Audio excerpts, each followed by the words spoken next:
Okay, so you're a Christian. How many years I have am. how many years have you been a Christian? I've been a Christian since I was 15. So 15 years. I'm 30 years of age. So 15 Half years. your life? Okay. And are your parents Christian? Were you raised in a Christian home?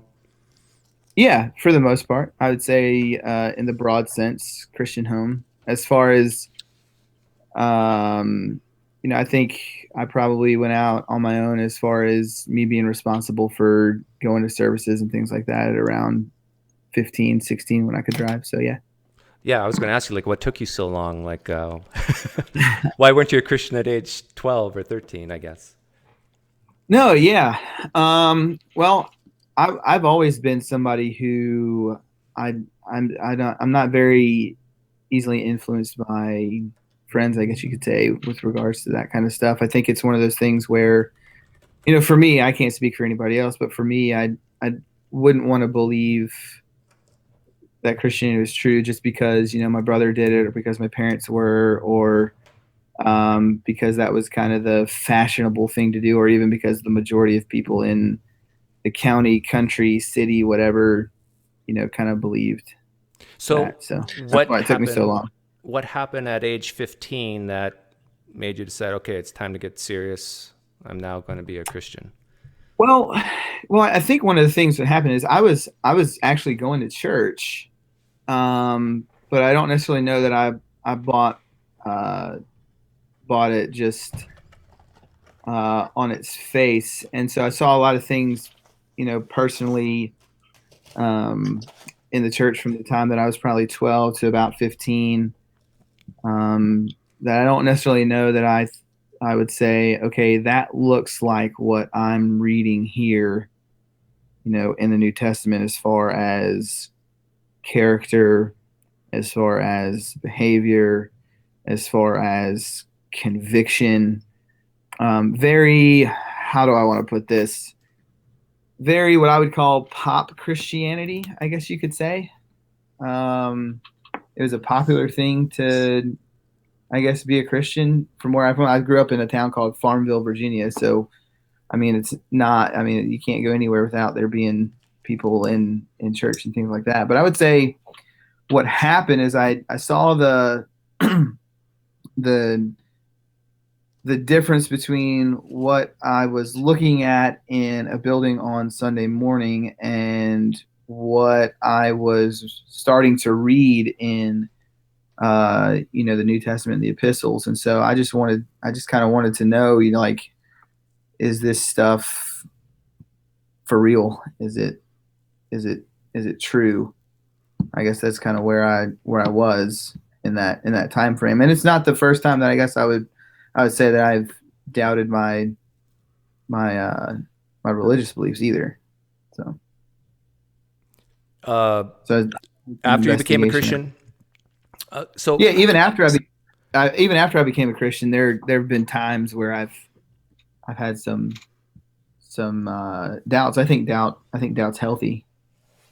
me too. I think it's a virtue, um, especially when it comes to deeply held beliefs. But I'm trying to get clear, like, what actually triggered or got you to say at age 15, like, you have these doubts, you're questioning, well, is this really true? Any of it? Hmm. What made you say yes? It was. Yeah, well, at 15 initially, um, yes, 15 years ago. I think 15. I was looking at um, what is it? I think the book that did it for me was probably Lee Strobel's book, "The Case for Faith, The Case for Christ," which Has that was book been out very. 15 years already? Maybe it has. Yeah, dude. Yeah, it's been out a while. At least by even by then, I think it had already been published. I could be wrong on that, but that's just kind of what I remember. But um, because all the answers that I'd always gotten for Christianity were, pray about it. You'll have this feeling. Um, there had been people that I had grown up with that said, they had um, a vision, and or there are people that had just presupposed that it was true. But I think the way that I'm wired is I'm more of a person who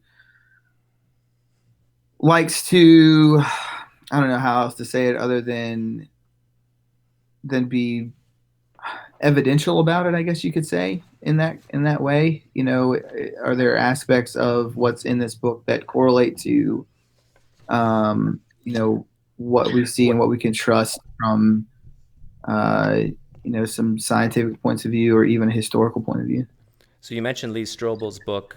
Did you read any books at that time, sort of against Christianity that maybe it wasn't true?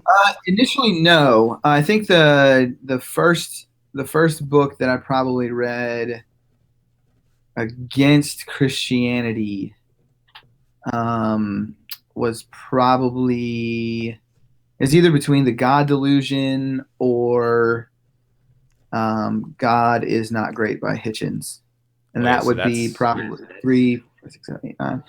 That's roughly 5 years. Wait, 3, 8. Yeah, 5 years, 6 years later. yeah. So I guess I talk to a lot of people of different faiths. Well, Muslims mostly, or Mormons once in a Hmm. while. It seems like I see a pattern of you're born and raised in a belief. You start to doubt it, question it. Hey, am I just believing this because my parents do? And then Yeah, you pick up a book or do some research that confirms that the core propositions of the belief system you were raised in actually happens to be true. So, lucky, yeah. lucky us.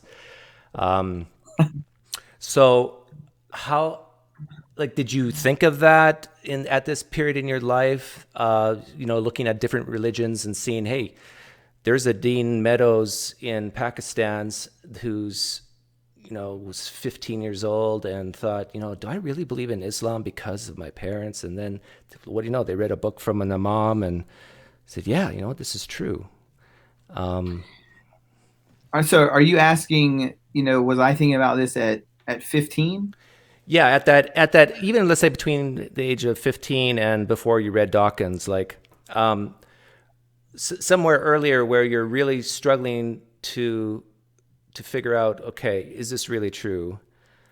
Uh, Yeah, I see what you're saying. To be honest, no, I didn't. I guess that type of inquiry didn't come later until the time of probably uh, Dawkins and Hitchens, and probably on my part, it's probably irresponsible of me to do that at 15, 16, 17, 18, whatever.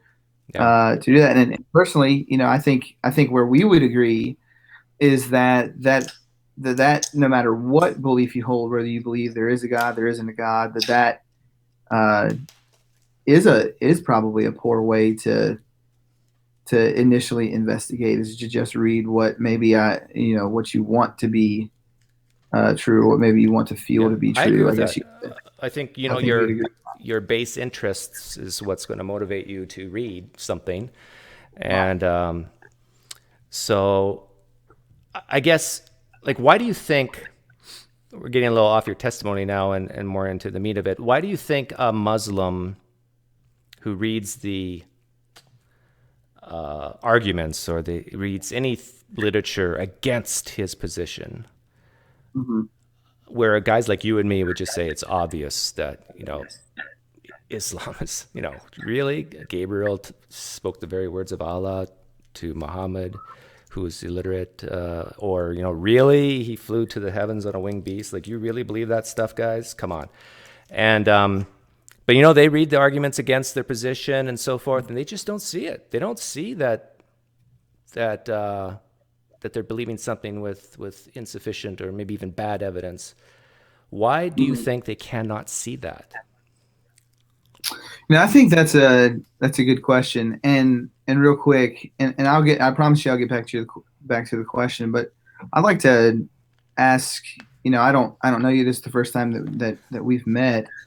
Um, just earlier you said that you were a non-believer, I'd like to know, is there any religious background in your life or anything like that? Yeah, I was born and So where raised. you Yeah, I think we're getting a delay now, so might have to be careful. But I was born and raised in Mennonite culture in Canada, which Mhm. is just the opposite of the Marines. It's pacifistic. Uh, Yeah, no doubt. um, so I was raised to think, if a crook or a murderer or whatever was to barge into your home and want to kill you and your family, you should let them, because if you kill them, you don't know their heart. You don't know if they're going to go to heaven or hell. You might be sending them prematurely to hell, and but you're going to go to heaven, so you might as well die and sacrifice yourself to save the possible eternal life. Anyway, I didn't buy any of that. I thought, nope, I'm going to defend my family. I'm going to defend myself.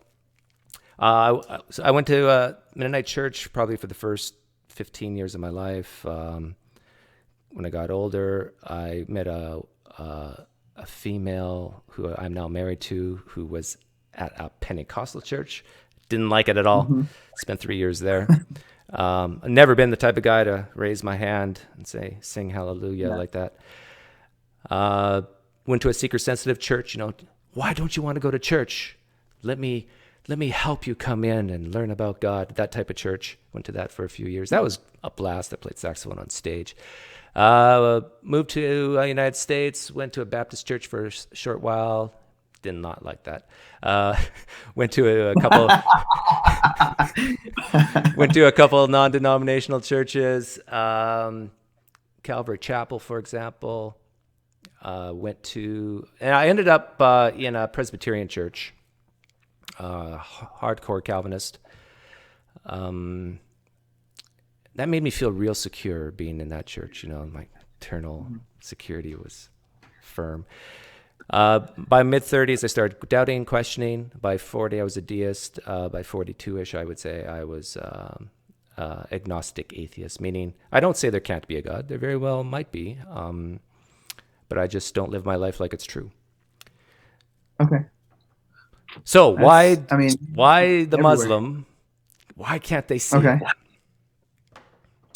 Why can't they see as far as their belief in Islam?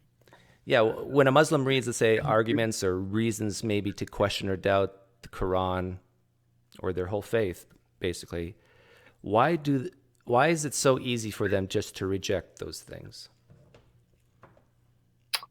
I really think that that's a good question. I think that's a foundational question for not just the Muslim. I think that's a foundational question for if Christianity is not true. I think that's a good question for Christianity. If atheism not, isn't true, I think that's a good question for atheism. I think there's at least at least two possible answers.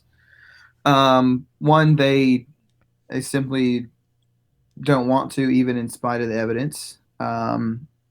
Or two, maybe one of the reasons why they may not be able to get it is um, because maybe they don't understand or have no access to the evidence. In places, and this is just a maybe a ill-advised characterization of Saudi Arabia, but I'd like to know uh, how often evidence against Islam is even allowed in Saudi Arabia. Yeah, I can So I understand mean, I that. don't know the answer to that. So I think those are at least two answers why that wouldn't be. But there's even Muslims here in the United States who've lived their whole life here, who've been exposed to the Christian culture, been exposed to reasons why, hey, guys, come on, the Quran is definitely not the word of God, and here's why. But they look at all these things Christians and Jews say to them, and even, atheists, and they say, no, like, you guys are nuts. Like, what I believe is true. Why do you think Mhm. they, even after, let's say they even spend, and this, I don't think I'm making something up here. I think there's people who spend decades Yeah. of their life, Muslims who spend decades of their life studying the evidence for Islam or Christianity or Judaism, and just say, no, this Muhammad is the final prophet. And this is the word of God. This is it.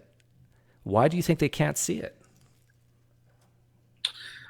I don't know. I don't know that I have, the ability to necessarily psychoanalyze those people, I guess you could say. I mean, other than what I've already said, maybe they simply refuse to see it, or maybe they, uh, I don't know. It doesn't. I mean, I'm not sure, but I don't necessarily know that um, refusing to accept necessarily disproves the truth of a claim or of I a agree. I agree. proposition.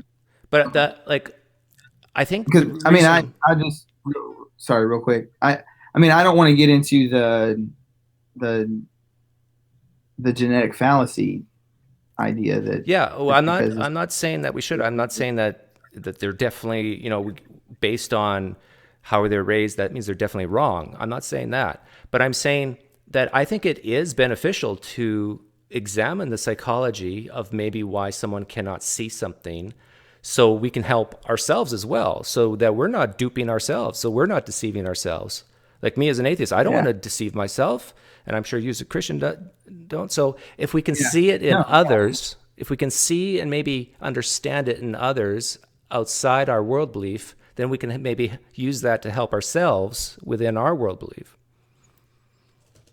no. I think what you're raising here is an epistemology question for sure.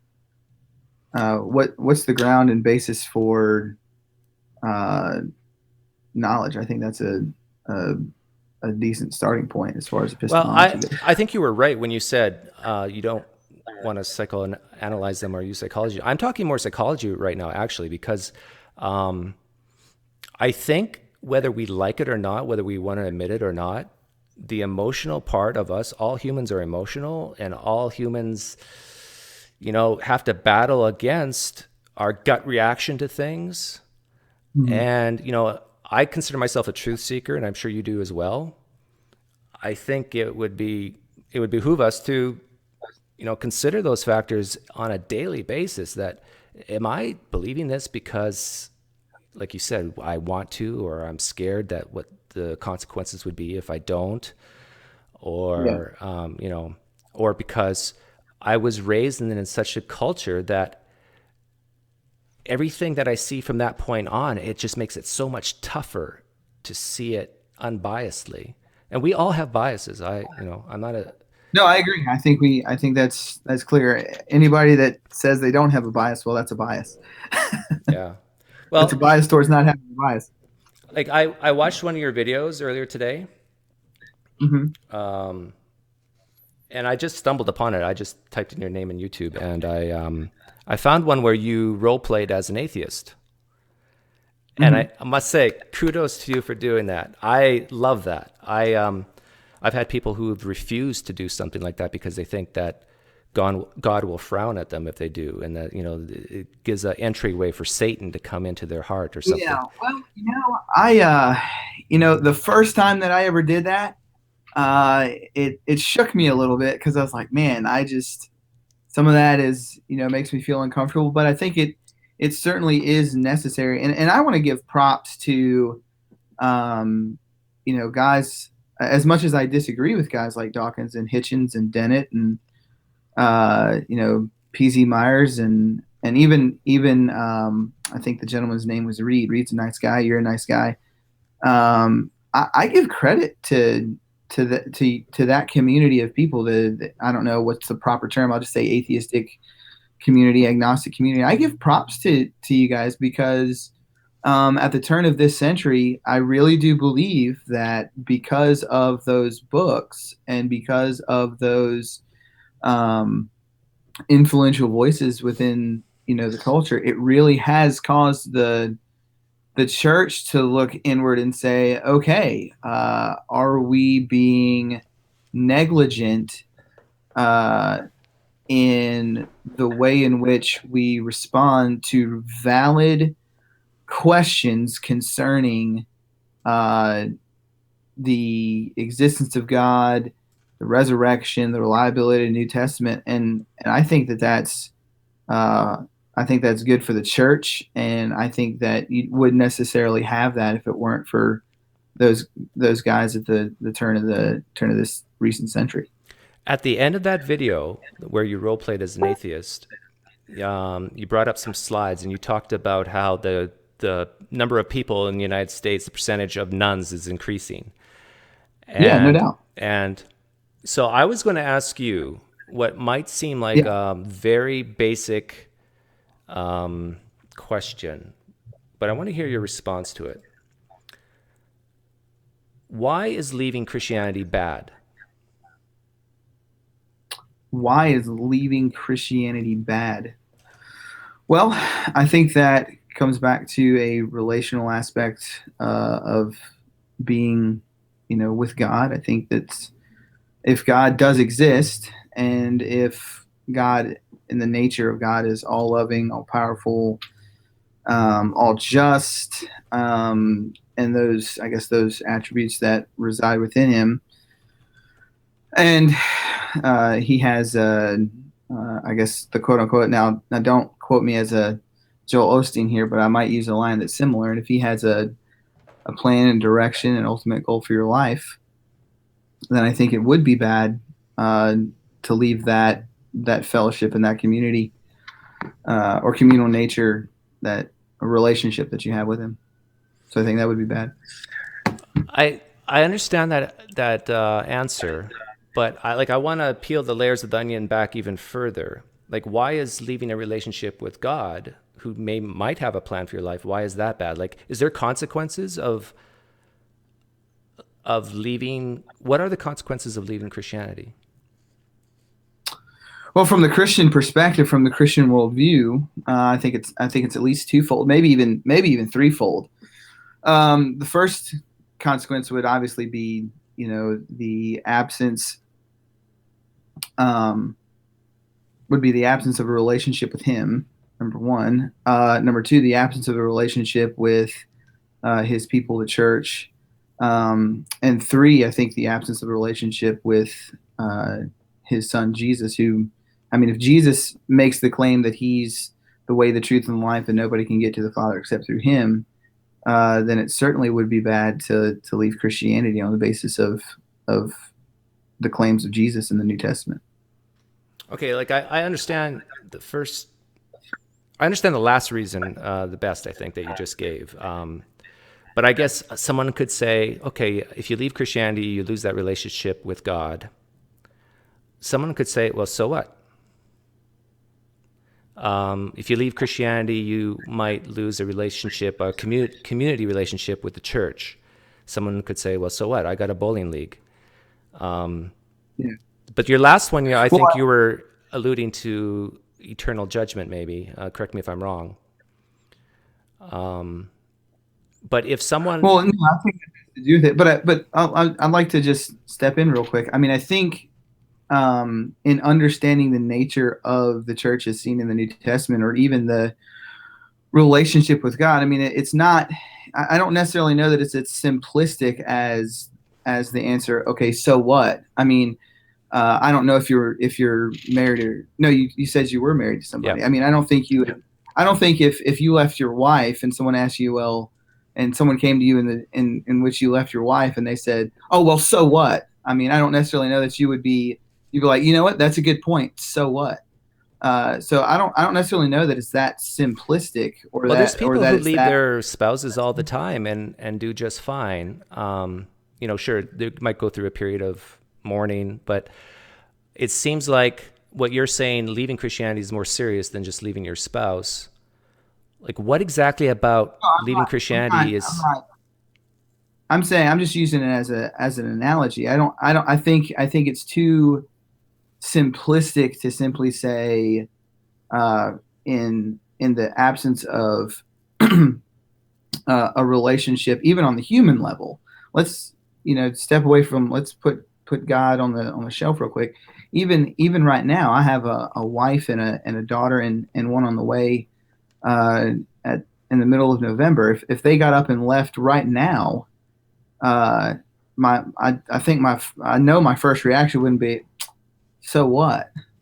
I mean, that's a deep-seated, intimate relationship that I have with her, with my daughter that's on the way. And so, in the absence of that relationship, it isn't just a flippant "so what." It's, man, what just happened here, and Right, but you see my what's point. I'm saying that there's a ton of relationships to be had on this planet. And yeah. my question is like what makes the relationship with Jesus better than a different relationship with a human? Yeah, no, I think that comes down to the claims of Jesus seen in the New Testament. I mean, I think that's, I mean, if what he says is true in the New Testament, and the claims that he makes are true, it clearly would separate him from just any relationship on the face of the earth, But what about the or any. truth? But what about the truth claims specifically? Like what I'm getting at here is if you were raised in a vegan family and you Yeah. ate nothing but vegetables, and then a child of a vegan parents said, "Mom, Dad, I got some bad news for you. I'm no longer a I'm a meat. vegan. I've left veganism and I'm now a meat I'm a eater." carnivore. The, Yeah. the parents might be Wow. upset for a while and so forth, but I don't get the impression that the parents of these vegan parents would be bawling their heads out for years and praying to some deity that their child would come back to veganism. But with Christianity, it seems like apologists, pastors, they're worried that the youth are leaving Christianity. And I'm trying to get to the root of it. Why so Yeah. worried? Why so worried? Well, I mean, I don't know. I don't know personally how else to answer than what I've already said. You know, if the truth claims that are there in the Gospels and in the New Testament are true, and Jesus is the Son of God, if God does exist, if there is this relationship to be had, and that is and that's true, then certainly we would be worried about that because of the fracturing of that relationship. You want to hear my And we theory? and we My theory is, and I know some people in the chat are thinking, I know what Doug's going to say. And you're probably right. But I think, especially in the United States, and especially among evangelicals, I think the theory is that it's twofold. Number one, the most important one, if you're a Christian parent listening and you're imagining your own child leaving Christianity, the first thought that comes in your head is, they've lost their eternal salvation. I won't see them in heaven. And they're risking hell. This is terrible. This is terrible. Heaven, hell. I think that's the number one reason. Now, the second reason is probably I do think Christians think that society gets worse. There'll be more problems in our country if people leave Christianity. And I think those are the two reasons why apologists and pastors and so forth are worried when they see their young people leave Christianity, is because they don't want to see society go into the crap, yeah. and they don't No, want I to see see. their kids go to hell. Yeah, no, I see your point. I think, um, and I'll say this, and this might even be uh, on the verge of ceding a point to you. It depends on the uh, I guess the brand of Christianity or the flavor of Christianity that's being practiced within the society I that agree. would determine whether or not uh, morality. I mean, if it's, and I might offend some people saying this, but if it's a brand of Christianity that looks like Donald Trump rather than, say, what we see in the New Testament, then I don't necessarily know that practicing that form of Christianity is going to save society anyway. Yeah. And like I just want to point So, out that if you look at the evidence objectively, I'm not talking about the evidence about of the Gospels right now or the Bible. I'm just talking about the yeah, evidence that we see in the world of if you look at highly irreligious countries, hmm, countries that have basically abandoned almost all religion, they do quite well. It's not like their societies are crumbling. And so, Yeah. if one of the reasons why Christian parents are concerned about their youth leaving, if that's the reason, look, there's pretty strong evidence that no, it's not. Our country's not going to go to hell in a handbasket if everybody leaves Christianity tomorrow. We'll be okay. Denmark, Norway, Sweden, they have shown that, you know, we'll be okay. Now, but the real question, I think, is if, you know, the truth issue. If there is this God who has a plan for your life, if the claims of Jesus are true, then you ought to believe it. But what I always say is that there's a lot of truths in this world that you and I just don't care about. There's probably things about the minutia of mechanics or whatever that, or quantum theory or whatever, that I don't care to know that equation. I don't care to know how a carburetor works. Like, but there is truths on how those things work, but we don't care about it. So let's flip it now to the positive. We've been Yeah. talking about the negative, and I don't think that's fair. Let's talk about the positives of Christianity. What has Christianity done for you that you think without it you could or would not have? That without it, I could not or would not have. I mean, I think the number one thing is a relationship with Jesus and the divine creator of the universe. I mean, I think that that's simple. I mean, I'll come back more to that, but I think we need to define some terms here first. I mean, I don't necessarily know that.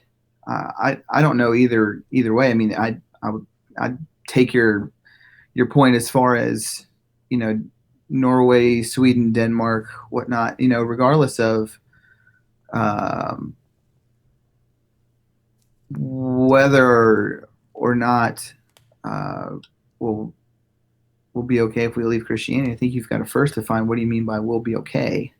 Yeah, I agree. Uh, You know, there's so common let's, metrics like, but I think, you know, with regards to your question, you know, what would I have if I didn't have a relation? Or sorry, rephrase the question again, or say the question again. What is that? tell me the positives about Christianity for you personally. What has it done for you? What is it doing for you today? And what do you think would be missing if you left it tomorrow? Yeah, I think what I originally said, you know, would be sufficient. I think, and that's a good question.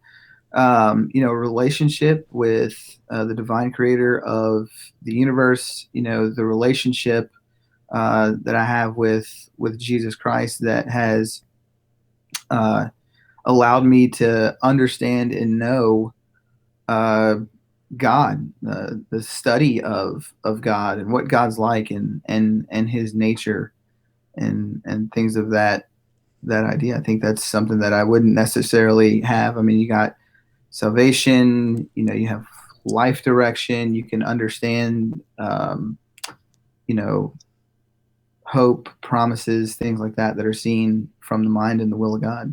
Okay, so So I think it really comes down to technology. I've been hearing you've mentioned the word relationship probably over a dozen times now. No doubt. Um, this is a thought experiment that I've asked a lot of believers. I'm going to try it with you. It's a hypothetical. So if you can imagine yourself in a red Lamborghini right now, then hopefully you can imagine this hypothetical. Um, I go up to heaven and I'm talking to Yahweh. I'm talking to Jesus, and we're talking about Dean. Look down there. There's Dean, or look up there wherever heaven is. And God leans over to me and say, "Hey, Doug, you want to hear a secret?" I said, "Sure." I have ignored Dean. I have forsaken Dean. I haven't even thought about Dean for the last decade. I just completely, it's like Dean doesn't even exist. And I go, whoa, whoa, whoa, God, that's very interesting. But, you know, but Dean says he has a relationship with you. Yeah, but I've ignored him. So now here's the thought experiment question. Okay. This is now true. Your God, Yahweh, Jesus, has forsaken you for the last decade. How would you possibly have ever known the difference?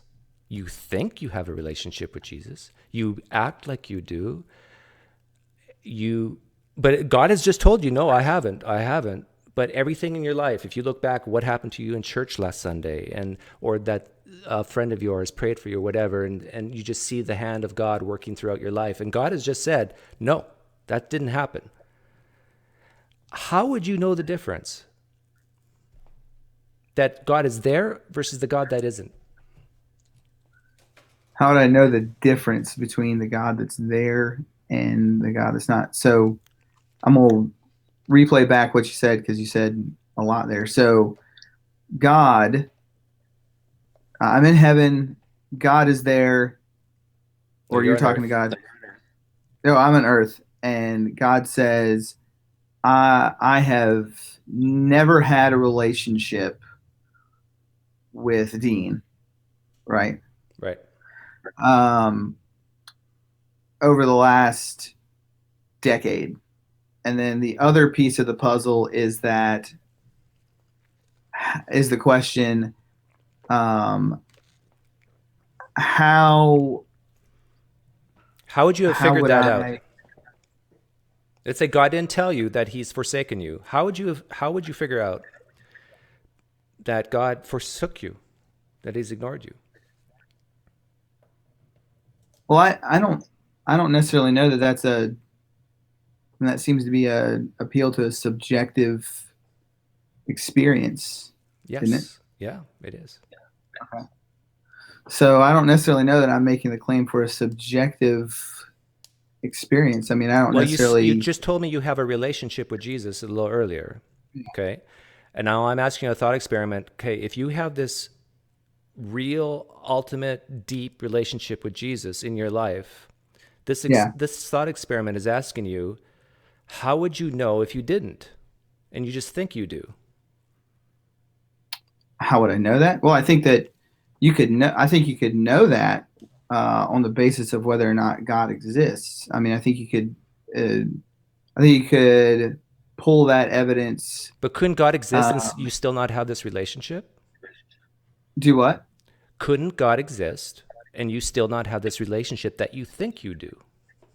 No, sir. It's. I think that that's possible, but I think at least on the teaching of the New Testament, teaching of Jesus, that's not gonna happen. I think that if the claims of the New Testament are true, then it's clear that God deeply cares for those that are His, and there's no point in time within His people, those people that have entered into that relationship, where He doesn't care for them. So I think the thought experiment is interesting, but I don't necessarily know that depicts the accurate nature of what God's represented Or, uh, or like in the New Testament.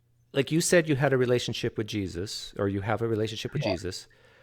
Like, name Yeah. one specific thing that you and Jesus do together that makes it a relationship. Well, I think on the basis of what Romans talks about in Romans chapter 8, He intercedes for me when I pray to God and I don't know what to pray. So He does that Okay, but on the basis of, How would you know if he didn't do that for you? Let's say on a specific case. Would you? Could you?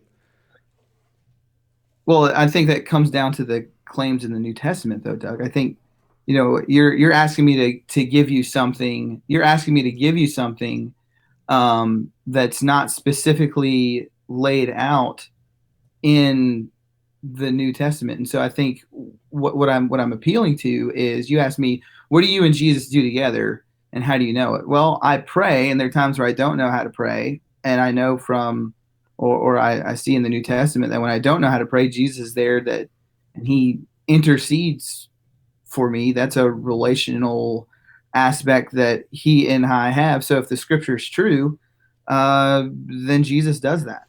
But that's almost like saying if what this bottle of water says is true, I can say it intercedes for me. It knows what to That pray when I bottle of don't. water doesn't intercedes for you, though, Doug. Pardon me? But that bottle of water doesn't say that it intercedes for you. I No, mean, no. it's a true I'm claim. saying I mean, we're getting, if. I'm saying if it's yeah, true, yeah. if it's true that this bottle of water can intercede for me, um, and I believe it does, how would I know if the bottle of water isn't interceding for me? Well, I think that if you look at I mean, bottle, I think the bottle of water doesn't necessarily intercede for you. I mean, it's a if question. I mean, and I think I know what you're saying. You're positing that you couldn't know whether or not he does or doesn't. I guess the bigger question I'm asking you is, how do you know you haven't deceived yourself into thinking you have a relationship when maybe you don't? Yeah, well, because once again, the truth claim, if the text of the New Testament is true, then that's a truth claim, and if that truth claim is right, then I can have confidence that when I do pray and don't know what to say or how to pray, then then that takes place. Okay, well, let's move I on mean, then to whether. I want to be as clear as I can. I mean, Jesus makes the claim that he's the Son of God, that he's an actual person that does things. I don't necessarily know that it's the same as appealing to an inanimate object. Yeah, Like, I guess where we should maybe take it from because here we is, know, because you and I both know that bottles of water don't intercede. Bottles of water aren't personal. Bottles of water don't have the same properties of properties that are there in a relationship like you and I are relating right now. Bottles of water can't do that. So I don't necessarily know it's a one for one that the bottle of water is the same as Jesus.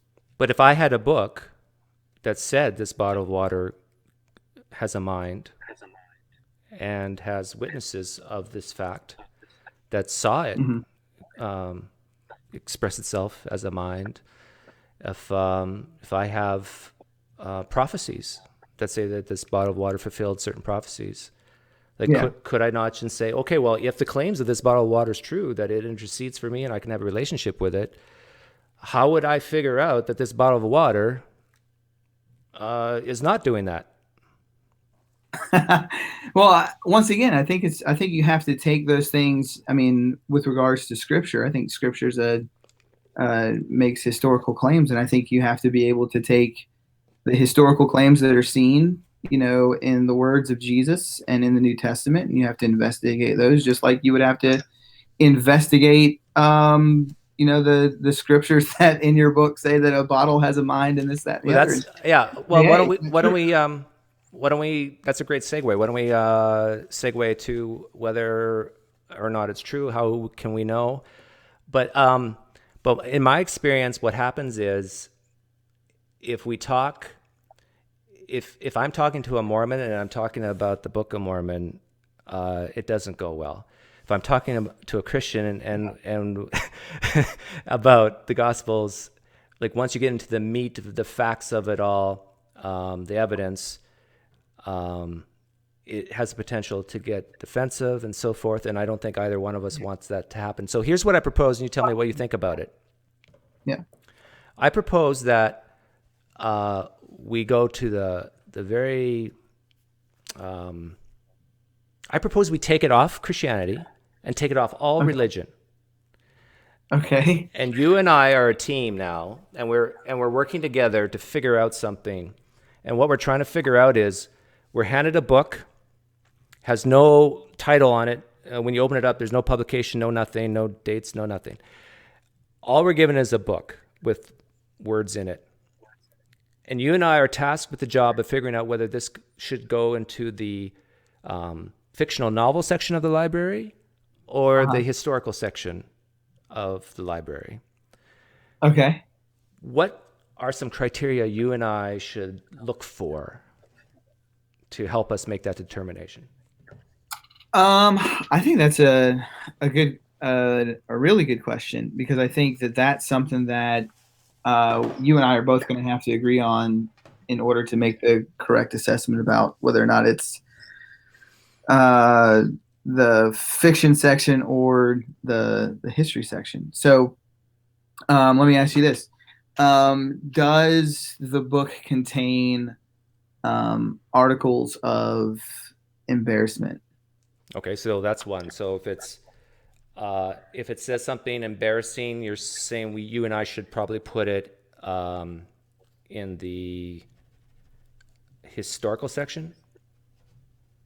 If it says something that doesn't overarchingly serve the purpose of the main character of the group or somebody else, I think But it would Dean, be I just thought of something though. Like if we're reading this book, like you and I have seen movies and screenplays and so forth where the lead character, something said about them that's very embarrassing, but yet it's still obviously fictional.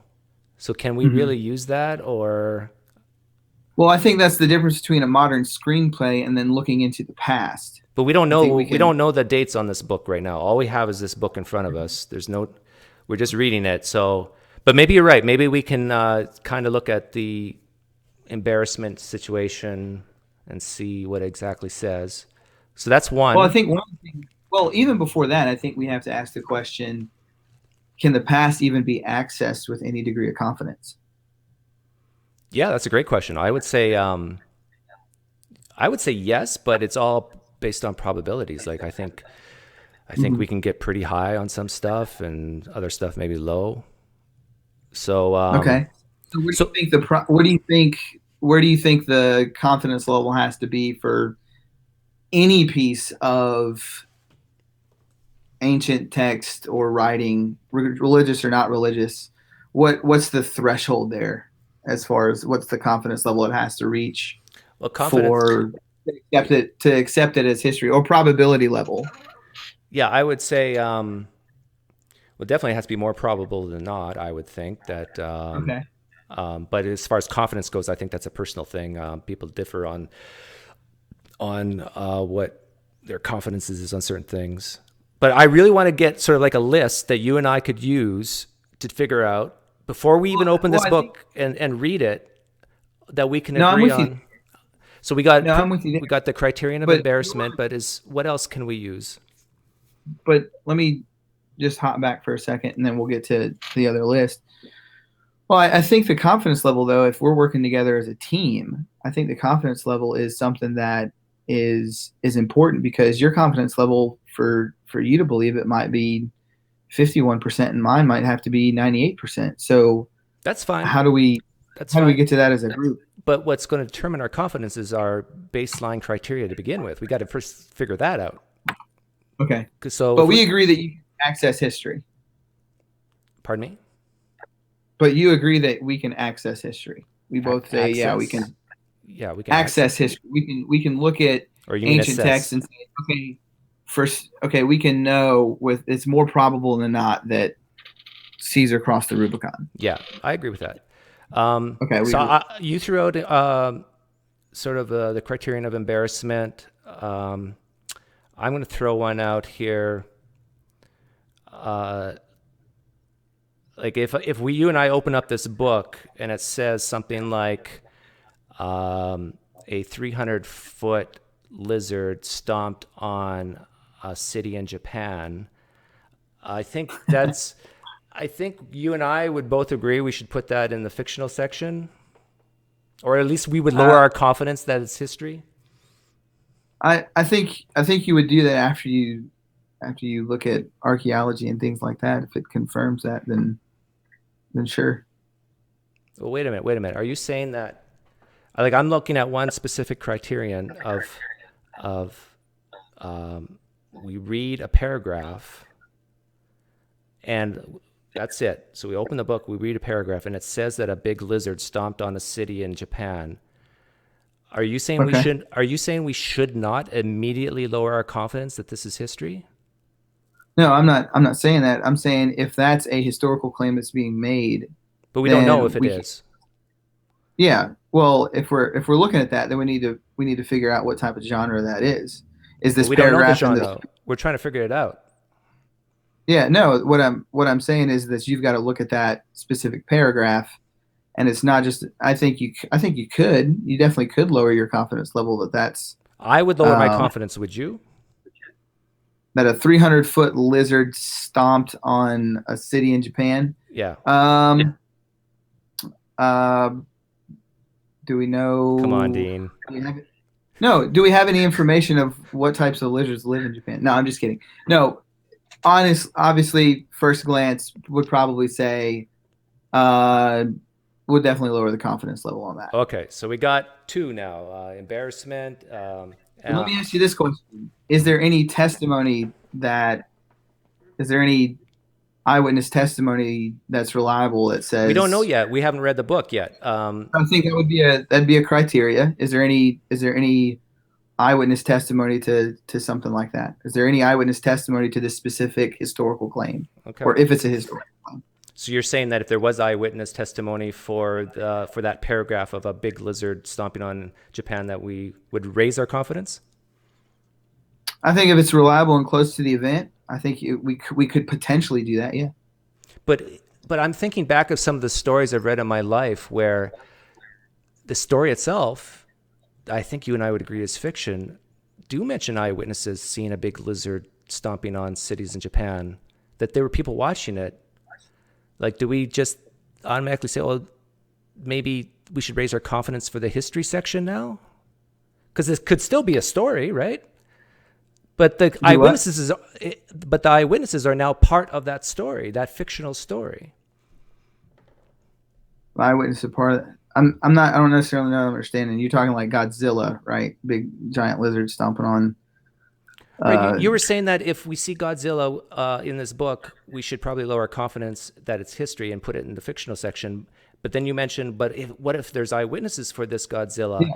And I'm countering, well, but maybe that's part of the story that there were eyewitnesses for Godzilla, and it's still fiction. Well, that's part of the investigation that you and I would both have to do into those witnesses. So, um, how about this one? Or can you think of another criterion you would use? Um, uh, Criteria for something that's historical.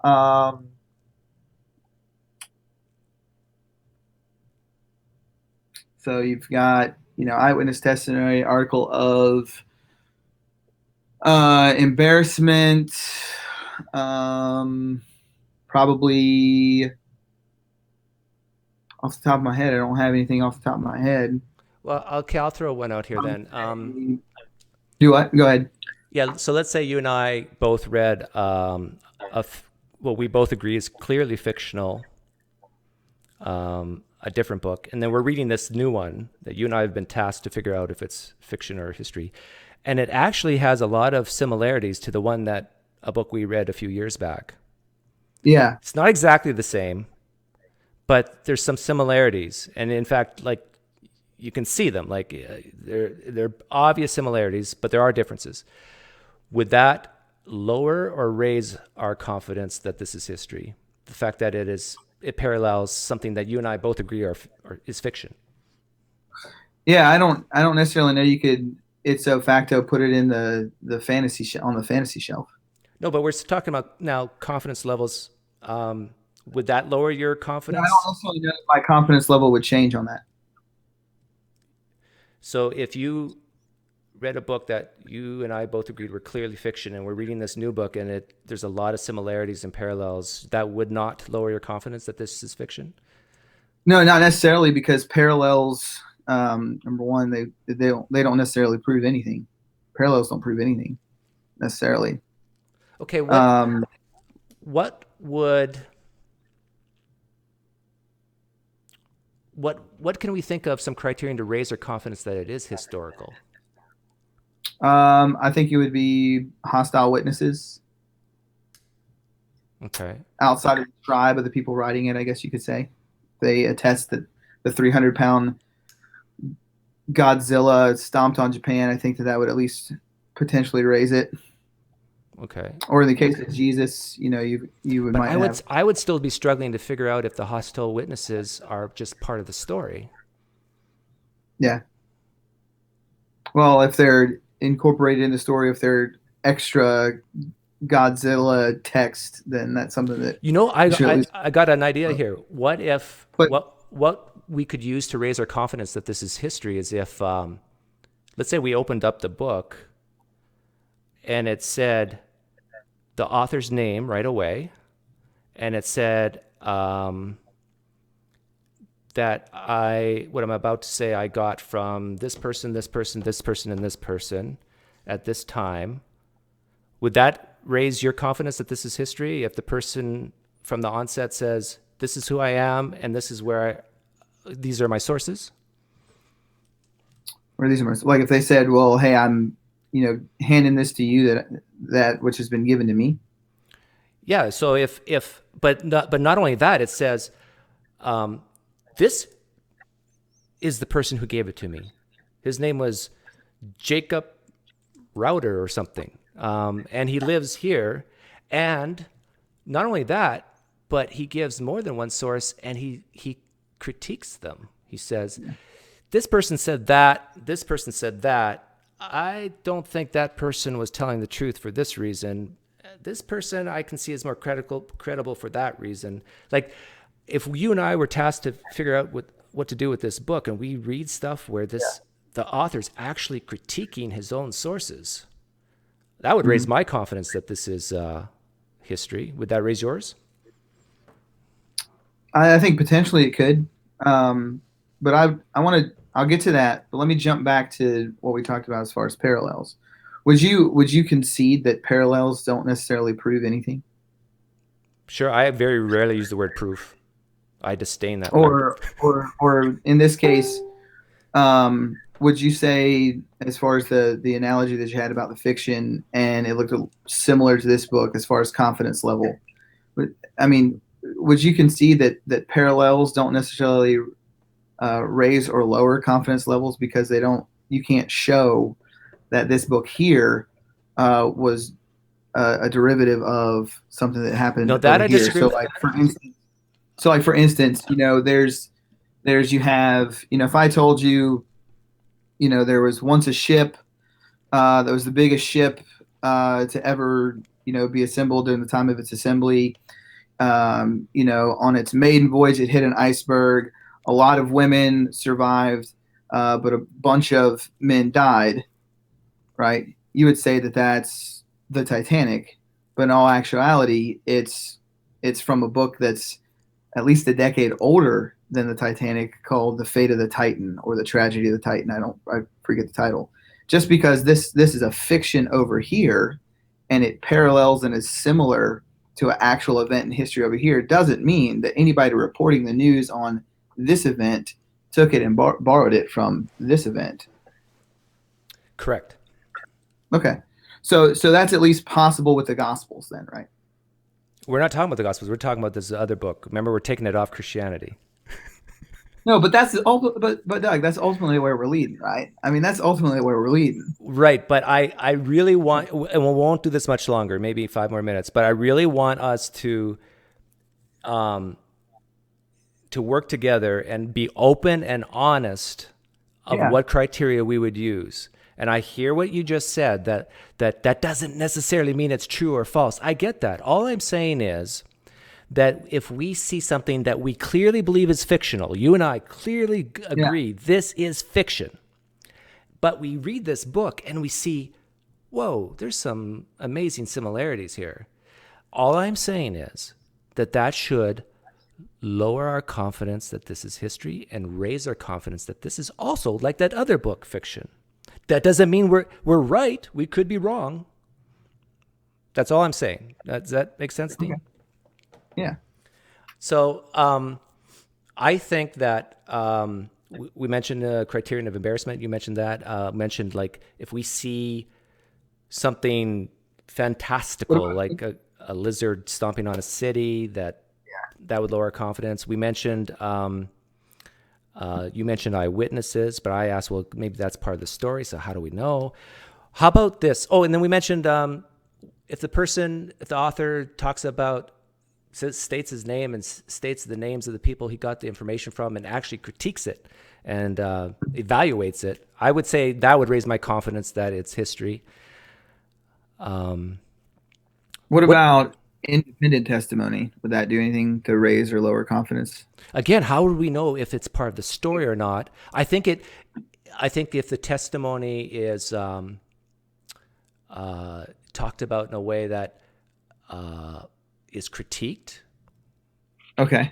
and definitely have names. What what about if it was what about if you mentioned the other book. What if we had another book that was in the genre of history and or historical biography or in that nature, and this book looked and was structured similar to that? Would that Yes, lower or raise your that confidence would level? raise my Okay. confidence. Yep, that's an excellent point. Oh, and in the same vein, I would, if we, let's say, I've read a little Shakespeare. I don't know you have, but if let's say we read this book, and it has literary techniques like Shakespeare used, things like irony, Mhm. something you Or wouldn't, time compression. Time or compression. yeah, yeah, which is more like a fantastical. Oh yeah, what do you mean by time compression? Maybe I'm misunderstanding you. So like, and the only way I can do this is if I appeal to Acts real quick, just for the sake of the conversation, or the illustration. Okay. So like in Acts chapter 2, when Peter gives the first gospel sermon after the day of Pentecost, it's believed that what Luke is doing there is he's hitting the highlights of Peter's sermon, and he's time compressing that so that he can make the overarching point of what Peter's trying to get at. Not that Peter didn't say those things, but he's compressing the sermon down so that he can move on to keep recording the history of the early church in Acts. Okay. That's what I mean by time compression. So, like, for instance, No, I got you. um, I got you. I want to okay, move on because we've already been an hour. So, okay, sorry. I understand what you said. So we have literary devices that we should keep our eyes open for to know whether to put Yeah. in the. So things like irony, foreshadowing, sort of like what certain novelists do is they have like a beginning, middle, and end, and then it wraps around back to the beginning. I forget what that's called. It's almost like poetic. Hmm. Oh, here's a good one. Like if you and I open up this book and it talks about someone using the internet in 1970, I think you and I can both clearly say that's fiction, or at least mistaken, Yeah. because that Let me ask you this. Um, well, no, that's later down the line. I'll ask you that later. let's see. Can you think of anything else? Oh, one thing is like when I read fiction, sometimes characters just kind of pop in and pop out, and we never hear from them again because they serve like a purpose within the story.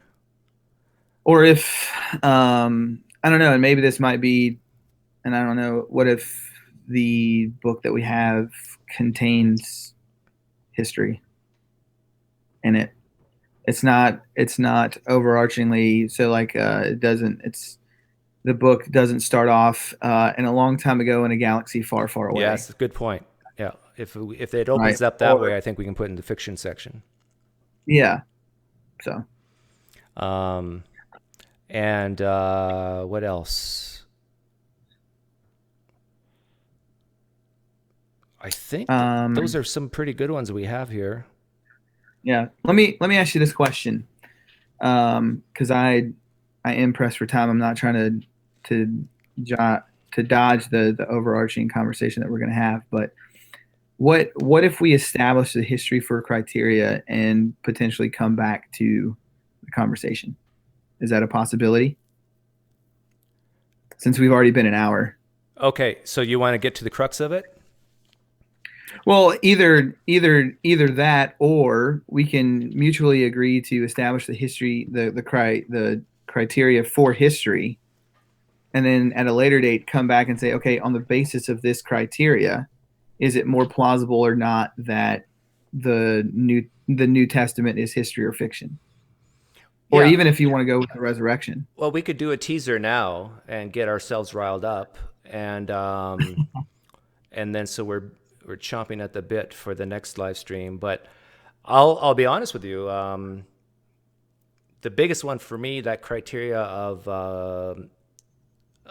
the fantastical. So if we have like that, what I mentioned, the And I lizard meant criteria of history, not history of criteria. Sorry. principle of analogy is I think is what it's called. So I think that's a huge one for me personally. I don't know where you're at with that, but Robert Price said, if you and I get home from work, sit down on the couch, and turn on the TV, and we see a huge lizard stomping on a city, we're not going to assume we're watching the History Channel. We're going to assume we're watching the Sci-Fi Channel. And why is that? Because in our personal experiences that we just don't see giant lizards stomping on cities.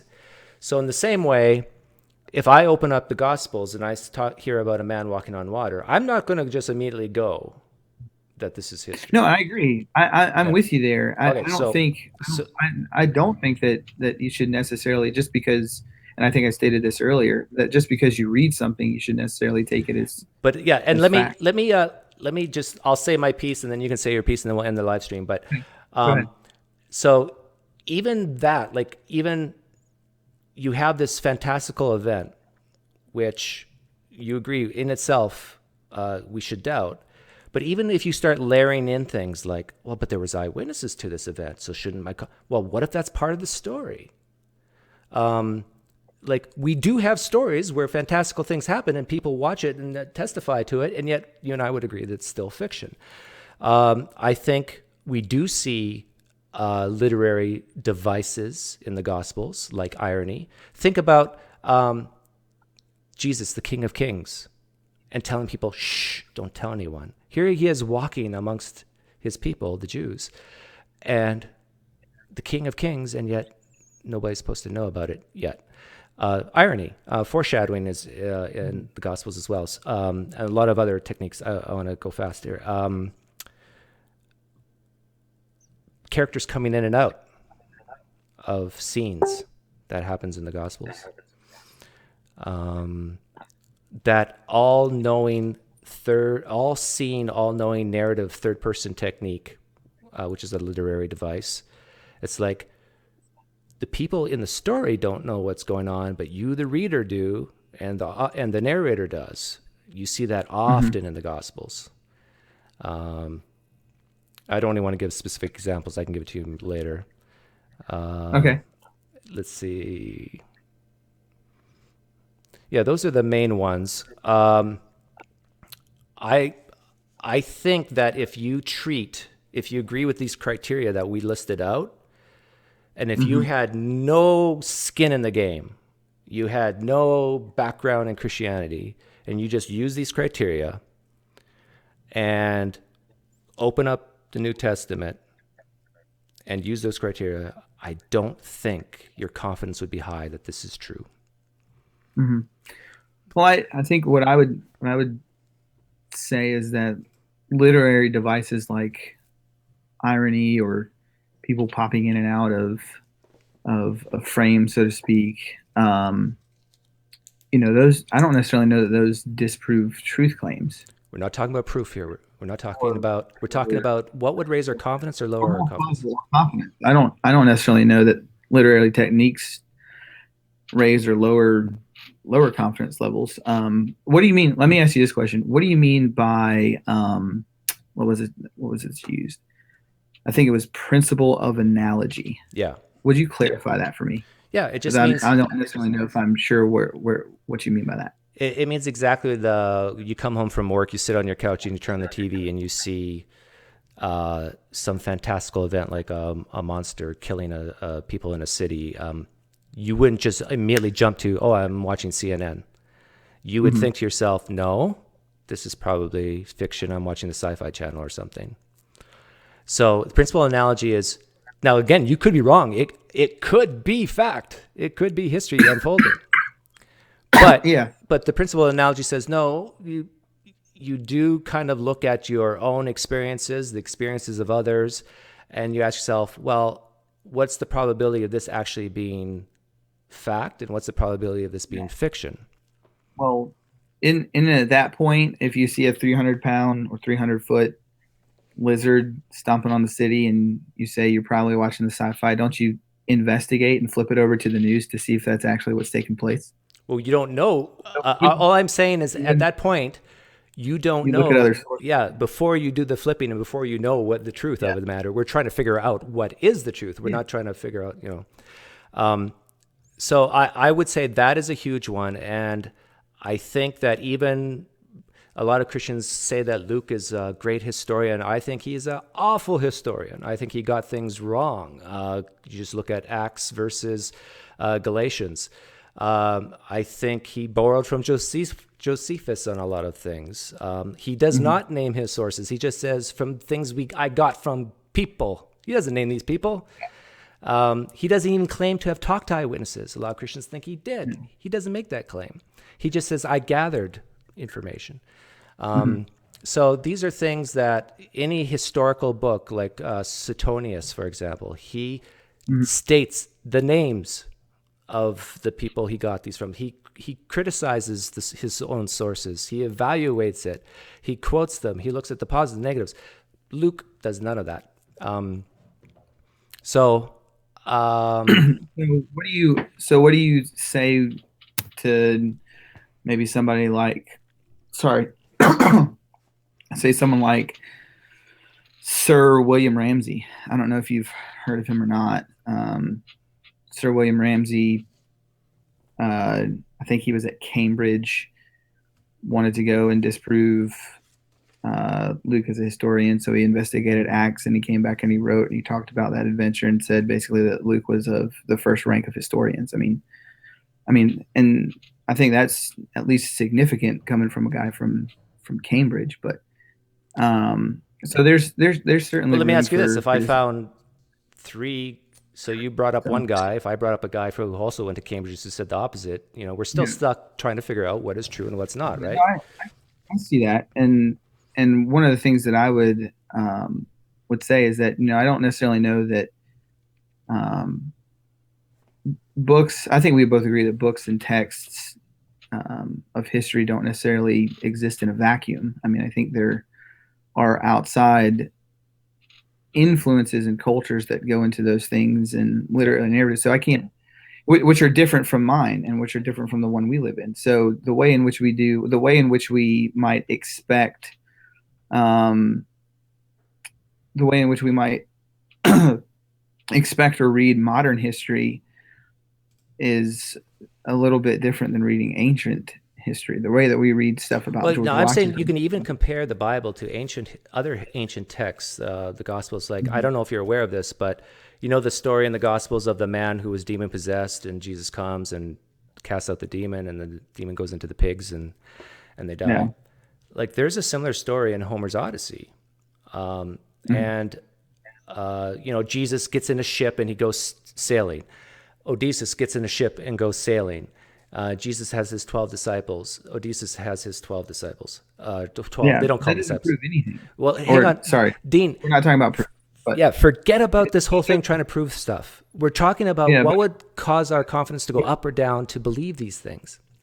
But why? But why should that? But if you can't substantiate that somehow they, and maybe I'm just way off base. I don't know. I certainly could be.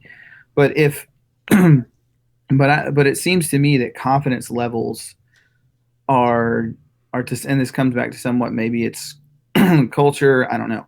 But it seems to me that the confidence level argument, as far as what counts as a good confidence level versus a bad confidence level, or a confidence level that's high enough to accept or reject something, it seems to me that seems to be completely arbitrary. Well, you can. I'm totally okay if you don't want to use the word confidence, and we'll just use the word probabilities. Like if we are given a situation where it's just improbable or very probable, like I think you and I would agree on certain mundane stuff, like I don't know. People back 2,000 years ago in Palestine wore sandals. I don't even know if that's true, but let's say we agreed on that. That's very probable. Okay. But now do we say that 2,000 years ago in Palestine, there was a 300-foot giant lizard that took out a lot of cities? That's very improbable. And there's no record of it. But what if there was a claim that there was? Like, I'm doing a hypothetical here. You have to, and my only point is that you'd have to investigate that claim on a case-by-case basis. Right, and I understand that apologists will look at the cumulative case. Doug, I don't mean to be sharp with you, but it's not a matter being an apologist. It's not a matter about being an atheist. It's simply a matter of, okay, here's a historical claim that's been made. As a objective historian, what do I do with that? Do I simply rule it out a priori? Well, obviously that doesn't happen today. Or do I say, okay, is there any historical evidence that would suggest that this is possibly true? Do you The think I reason we rule it don't out believe a priori? that would depend. I think that would be Because I don't. a question of, okay.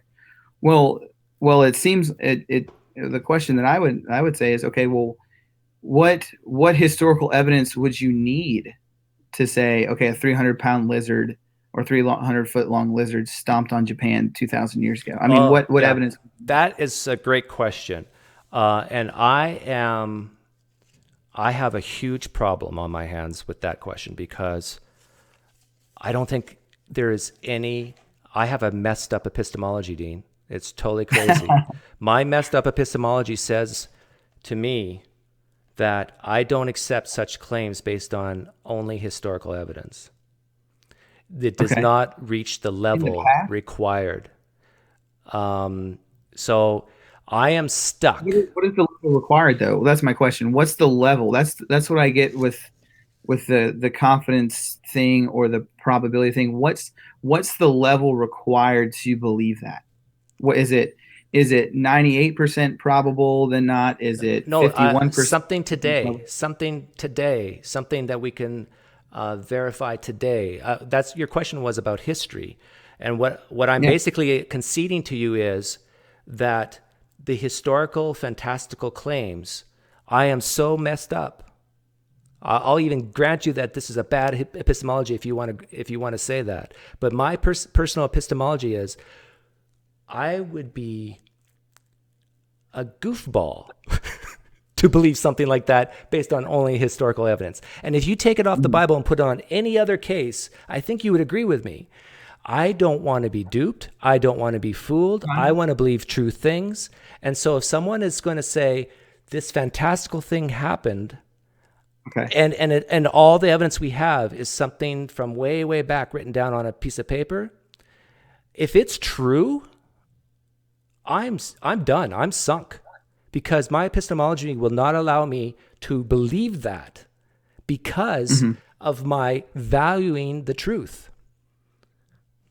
That might sound Hmm. ironic to you, but that I'm telling you the No, I truth. got you. So let me ask you this: so your epistemology doesn't allow for, I don't want to say supernatural. Maybe let's go with miracles. Your epistemology doesn't allow for the possibility of miracles in the No, past to be true. no. I very clearly No, said that's that what to I'm you. I asked you, do you think I remove the possibility of miracles a priori?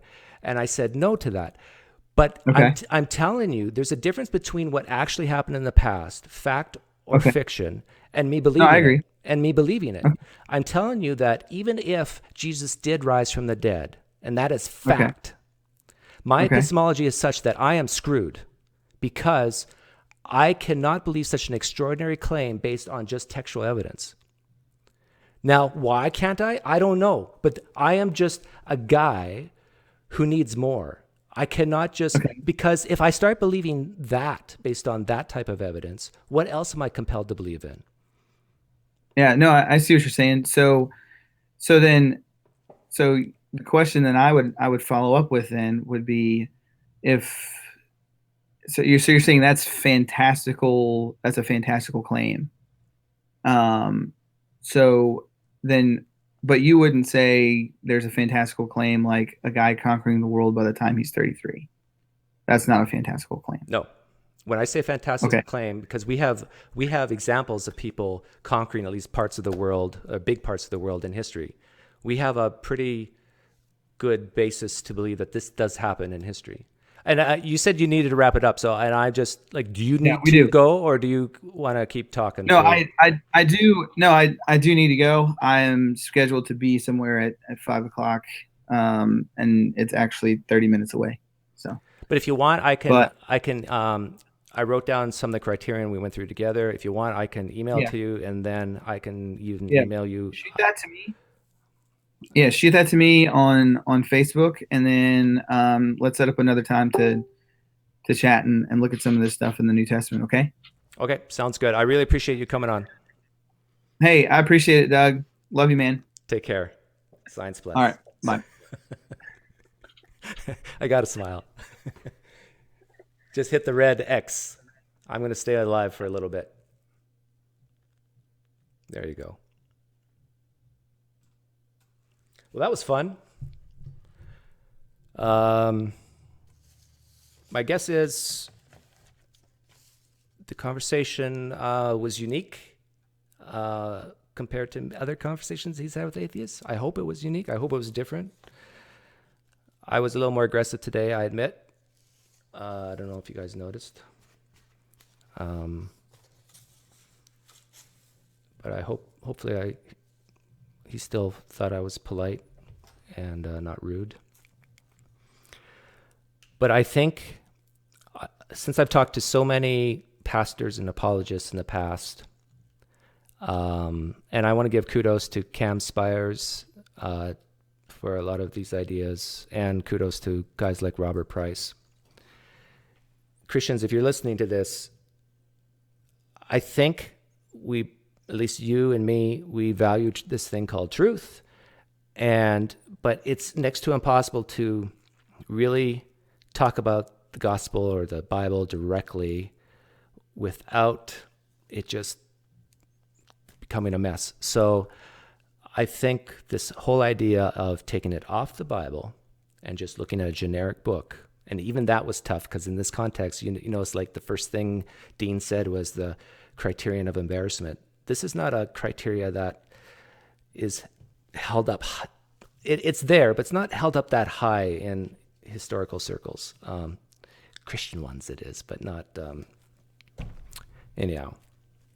But anyhow, if you can be consistent, that's all I'm asking for is consistency. If you have these criteria and you say, no, this would make me think this is history, this is what would make me think this is fiction, and so forth. Once you have that criteria set, apply it to your own holy book and see how it holds up. And if it holds up, great, I guess. I just have to have faith, John. Okay, guys. We've been going 1 hour and 30 minutes close. Thank you so much for listening and coming on. Sorry I didn't answer any questions in the chat. But I don't think I have anything scheduled coming up. If anybody wants to, make sure you're here for these live streams, go to PineCreek Doug on Facebook, PineCreek with a 1 instead of an I on Twitter. And I usually let people know ahead of time that it's a live stream's coming. Okay, guys, have a great weekend. See you next time.